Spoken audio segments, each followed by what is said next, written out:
Olá, meus irmãos, Pai do Senhor Jesus, Jonathan falando por aqui. Estamos iniciando o nosso quinto dia de exposição no livro de Números e hoje estudaremos os capítulos 13, 14 e 15. Vamos lá? Capítulo 13, veremos a rebelião e a incredulidade do povo. Logo de início, o povo é enviado à terra de Canaã. Dos versículos 1 ao 2, Deus manda Moisés enviar um líder de cada tribo para fazer o reconhecimento de Canaã.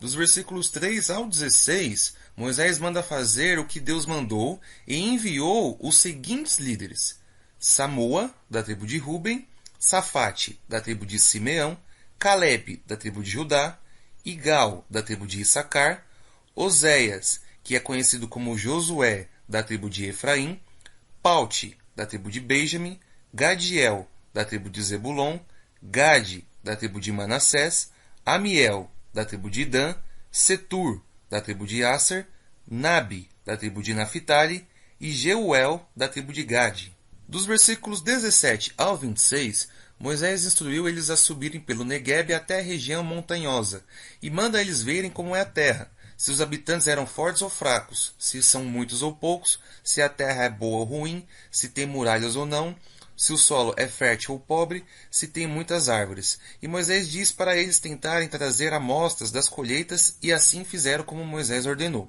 Subiram o Neguebe e chegaram até Hebrom, onde viviam Aimã, Sesai e Talmai, que eram descendentes de Anak. Quando chegaram ao vale de Escol, cortaram um ramo com um só cacho de uvas tão grande que 2 deles precisaram carregar numa vara, e levaram também amostras de romãs e figos. Depois de 40 dias explorando a terra, eles voltaram para o acampamento e relataram o que tinham visto. Mais uma vez, vemos a importância da organização.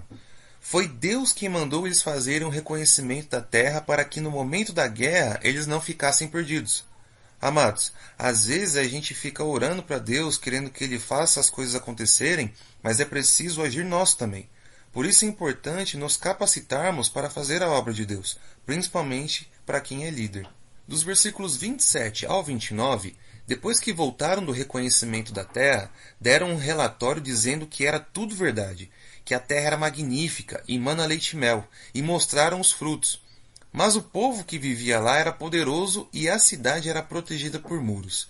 E falaram dos povos que viviam lá, os descendentes de Anak, os amalequitas que viviam no Neguebe, os hititas, os jebuseus, os amorreus que viviam na região montanhosa e os cananeus que viviam perto do Jordão.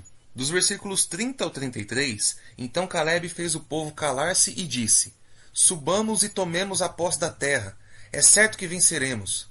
Mas os outros líderes disseram que eles não podiam, pois o povo era mais forte que eles. Com essa declaração, espalhou-se uma mensagem negativa em todo o acampamento, e a mensagem que chegou ao povo foi: A terra para a qual fomos em missão de reconhecimento devora os que nela vivem. Todos os que vimos são de grande estatura. Vimos também os gigantes, os descendentes de Anak. Perto deles, nos sentimos como gafanhotos, e também era assim que parecíamos para eles. Irmãos, temos que tomar cuidado com o que sai da nossa boca, pois dependendo do que falamos, podemos desanimar as pessoas. É o que nós veremos a seguir. Finalizando o capítulo 13, agora vamos para o capítulo 14, onde nós veremos o desfecho dessa história. Dos versículos 1 ao 4, toda a comunidade chorou em alta voz e a noite toda.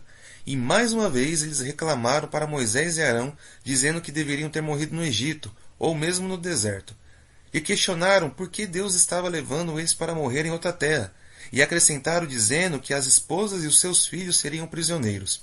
Eles conversam entre eles dizendo para escolherem um novo líder e desejaram voltar mais uma vez para o Egito.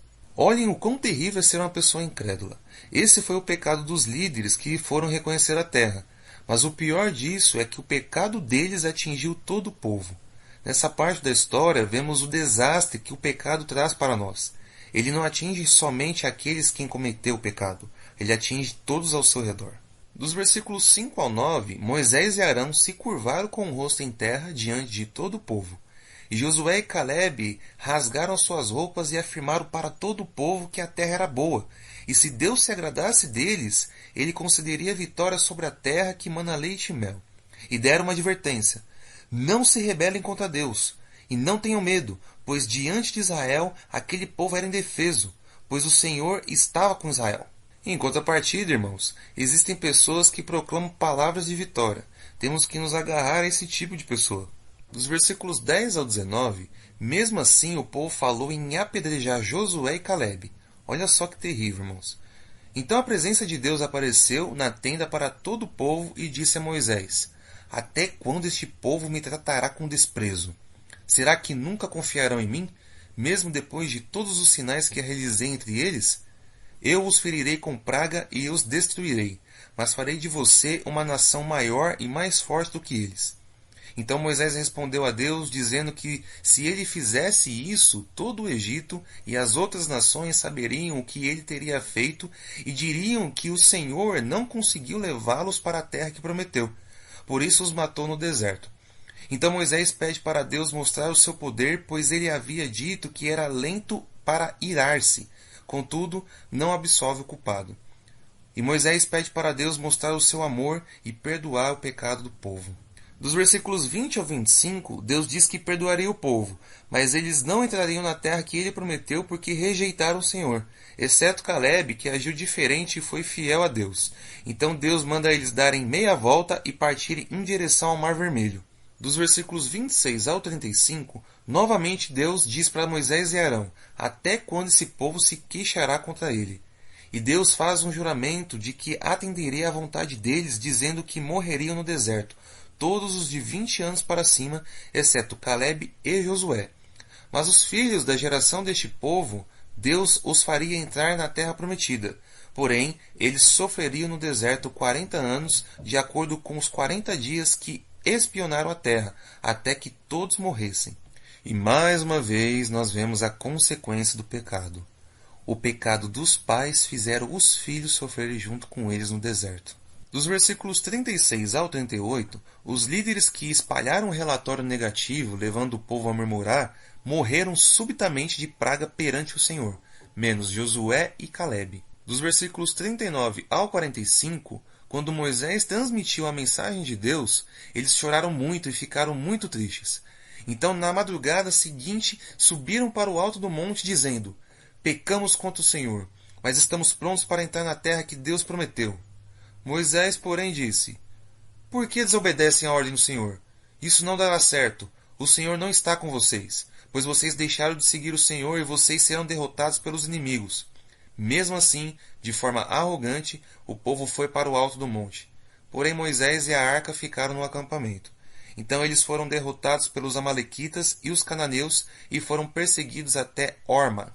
Iniciando o capítulo 15, veremos Deus exigindo ofertas do povo como agradecimento por terem entrado na terra prometida. Dos versículos 1 ao 4, então Deus disse a Moisés: Quando o povo entrar na terra, deveriam apresentar ofertas especiais como um aroma agradável ao Senhor.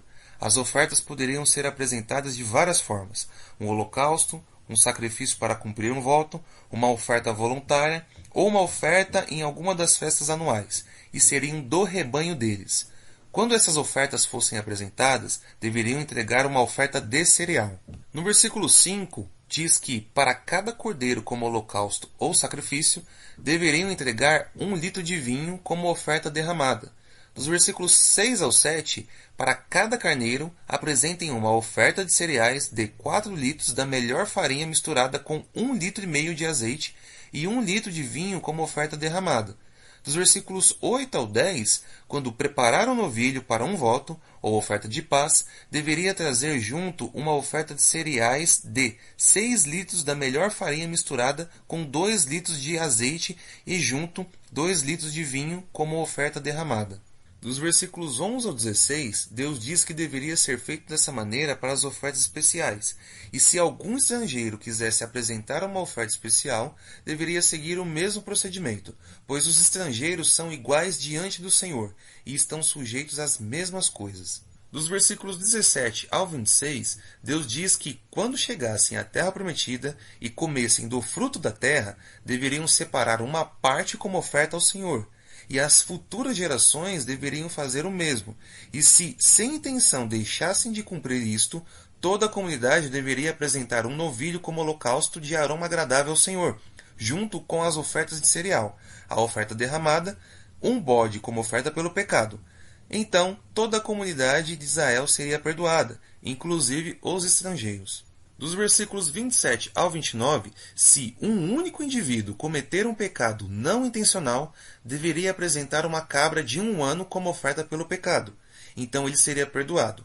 As instruções sobre o pecado involuntário servem para os israelitas e também aos estrangeiros. Dos versículos 30 ao 31, diz que se alguém pecar de maneira desafiadora contra Deus, tratando a sua palavra com desprezo, insulta o Senhor e deveria ser eliminado do meio do povo e sofrer o castigo por sua culpa. Dos versículos 32 ao 36, certo dia o povo encontrou um homem recolhendo lenha no sábado. Então o povo levou este homem diante de Moisés, Arão e o restante da comunidade. O povo manteve ele preso porque não sabia o que deveria ser feito com ele. Então Moisés foi consultar a Deus e Deus disse que toda a comunidade deveria executá-lo por apedrejamento fora do acampamento. E assim o povo fez. Dos versículos 37 ao 41, então Deus diz a Moisés para o povo e as futuras gerações para colocarem franjas nas extremidades das roupas e um cordão azul em cada franja. Essas franjas serviriam para lembrar o povo de todos os mandamentos do Senhor, para obedecerem e não se desviarem seguindo os desejos dos seus corações. E Deus conclui dizendo: Eu sou o Senhor, o Deus de vocês, que os tirou da terra do Egito para ser o Deus de vocês. Eu sou o Senhor, o Deus de vocês. E assim nós finalizamos nosso estudo de hoje, e eu quero trazer uma reflexão sobre esse último versículo, número 30. Eu sou o Senhor, o Deus de vocês. Deus está afirmando que Israel pertence a Ele, e Ele responde o motivo, porque Ele os tirou do Egito.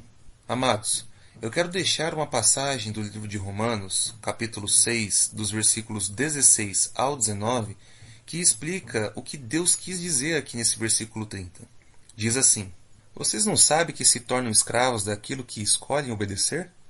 Podem ser escravos do pecado, que conduz à morte, ou podem escolher obedecer a Deus, que conduz à vida de justiça.